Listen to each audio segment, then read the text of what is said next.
மதுரையில் ஒரு மாதத்தில் 67,000 லிட்டர் பயன்படுத்தப்பட்ட சமையல் எண்ணெய் அரசால் பெறப்பட்டு பயோடீசலாக மாற்றப்படுவதாக உணவு பாதுகாப்புத்துறை அலுவலர் சரவணன் தெரிவித்துள்ளார்.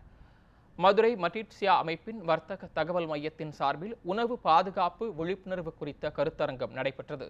இதில் மதுரையில் உள்ள 100க்கும் மேற்பட்ட உணவு தயாரிப்பாளர்கள் கலந்து கொண்டனர். இதில் கலந்து கொண்டு பேசிய மதுரை மாவட்ட உணவு பாதுகாப்புத்துறை அலுவலர் சரவணன், 1954 முதல் பல்வேறு காலகட்டங்களில் இருந்த உணவு கலப்பட தடை சட்டங்கள் ஒருங்கிணைத்து 2011ஆம் ஆண்டு உணவு பாதுகாப்பு சட்டம் கொண்டுவரப்பட்டதாக தெரிவித்தார்.